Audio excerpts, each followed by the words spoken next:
Hi, I'm Nikki Lancaster, tattooed counselor, here in my office at Satya Counseling. And in this video, I'm going to talk a little bit about attachment and attachment injuries. Now, since an attachment injury is a form of trauma, you may benefit from also checking out my video on trauma and how it can affect different parts of your brain.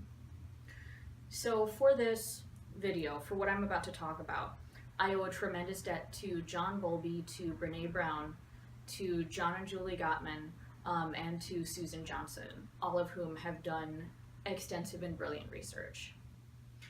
Now, when you're a baby, okay, your primary caregivers, hopefully your parents, or hopefully people who do actually care for you, they are the place where you get food and shelter and caring and also connection, right? They're that secure base that you return to for safety and security.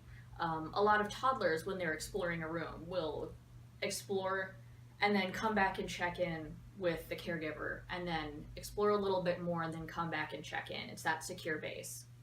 And if you think about it, and this is something that I saw in Brene Brown's research, if your primary caregivers don't love you, they don't feed you, they don't shelter you, you're out in the woods, you're left to fend for yourself. And the two irreducible human needs are love and a sense of belonging. So love is actually directly linked to survival, right? We need each other. So let's say that when you have the need to attach and your primary caregiver isn't there for you, then you could develop any number of different attachment styles, right? A secure attachment style is the ability to feel secure in attaching to or entrusting others. Some people will develop an anxious attachment style. Are you there? Are you there? Are you there? Is this really okay? And some will develop a more avoidant attachment style. Nuh-uh, not even gonna try. I know how bad that goes. And some will develop what we call an ambivalent attachment style, meaning sometimes I don't feel safe, sometimes I'm all over it, sometimes it's okay. So there's a lot of different ways that people react to being raised in situations where they're neglected, where they're smothered, where they're outright abused. And as Brene Brown likes to say, you know, nature loads the gun and environment pulls the trigger. So there's a lot of stuff that goes into that. There's temperament, there's personality, there's experiences. You're way more complex than, oh, this one thing gave you this one attachment style. So then when we become adults, hopefully we can feed ourselves, clothe ourselves, shelter ourselves, right? So your primary relationship is your partner. And that is also that secure connection, that place that we go to for comfort, for security. And it's a very, very dangerous lie that adults tell themselves that they shouldn't need that. Or some adults tell themselves, not all do. So an attachment injury is something that occurs in a relationship where when you really need to attach with your partner, they're not there. And this can take many forms, right? It could be in the form of an affair, where I thought everything was okay, I thought we had this attachment, and it turns off you were off with someone else.